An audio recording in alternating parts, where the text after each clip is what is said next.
Dialogue রাইটিংয়ে ছোট ভুলে তুমি বড় মার্কস লস করতে পারো। কী কী মাথায় রাখবা? প্রথমত, ডায়লগের ফরম্যাটটা ঠিক রাখবা। ডায়লগ রাইটিংয়ে যে ফরম্যাটটা রয়েছে পুরোটা এই ফরম্যাটটা মেনটেন করে লিখবা। দ্বিতীয়ত, পাঞ্চুয়েশনের সঠিক ব্যবহার করবা।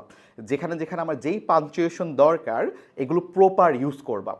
3 নাম্বার, ডায়লগগুলো ছোট ছোট করে রাখবা এবং সিম্পল সেন্টেন্সে রাখবা, বেশি বড় করা যাবে না। 4 নাম্বার, বানান যেন ভুল না হয়। সহজ ভাষায় লেখো, ইজি ওয়ার্ড ইউজ করো, বাট বানানগুলো ভুল করো না।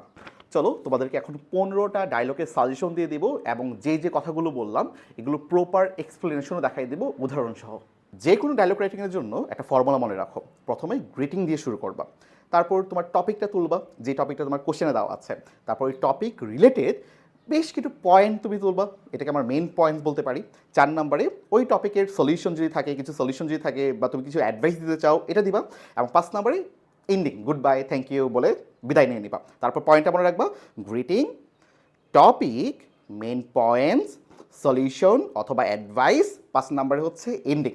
চলো এবার হচ্ছে আমরা 15টা এক্সাম্পল দেখি। প্রথম ডায়লগটা দেখো, uses and abuses of mobile phone. Speaker পর কোলন দিবে, এখানে রাফিয়ার সামি স্পিকার, তাদের পর কোলন দিবা। তারপর তোমার অ্যাড্রেস করার সময় হ্যালো কমা দিবা। কোনো একটা নর্মাল সেন্টেন্স শেষ হওয়ার পর ফুল স্টপ দিবা এবং কোশ্চেন যদি থাকে তখন তুমি কোশ্চেন্স মার্ক ইউজ করবা। দেখো হাওয়ারের পর একটা কোশ্চেন মার্ক আছে। তো ফরম্যাটটা মনে রাখবা, সেমভাবে গ্রিটিং দিয়ে শুরু করবা, তারপর তোমার টপিকটা তুলবা, এই যে ইম্পর্টেন্ট টপিক, তারপরে তোমার টপিক রিলেটেড যে মেইন কিছু পয়েন্ট রয়েছে এই পয়েন্টগুলো তুমি এখানে লিখবা। তারপর তুমি তোমার সলিউশন দিয়ে দিবা অথবা অ্যাডভাইস দিবা, তারপর লাস্টে এন্ডিং দিয়ে দিবা, তোমার হচ্ছে গুড বাই থ্যাংক ইউ বলে তোমার ডায়লগটা শেষ করে ফেলবা।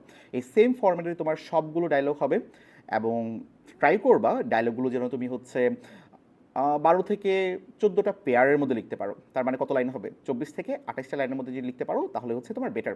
এবং সিম্পল সেন্টেন্সগুলো ইউজ করবা। দেখো এখানে প্রত্যেকটা লাইন কিন্তু ছোটো ছোটো আছে, খুব বড় লাইন করা যাবে না, ছোটো ছোটো করে ইউজ করবা, ছোটো ছোটো লাইন লিখবা এবং ইজি ইজি ওয়ার্ড ইউজ করো, যেন খুব কঠিন ওয়ার্ড ইউজ করতে গিয়ে যেন তোমার বানান টানান ভুল না হয়ে যায়। তো এই 15টা যদি তুমি প্র্যাকটিস করে যেতে পারো তাহলে তোমার যে রকম ডায়লগই আসুক না কেন তুমি কিন্তু ইজিলি নিজে বানিয়েও লিখতে পারবা। ভিডিওটা অবশ্যই সেভ করে রাখবা এবং তোমার বন্ধুর সাথে অবশ্যই শেয়ার করবা। ইনশাল্লাহ রবিবারের ইংলিশ ফার্স্ট পেপারের পরীক্ষার দিনটা তোমারই হবে।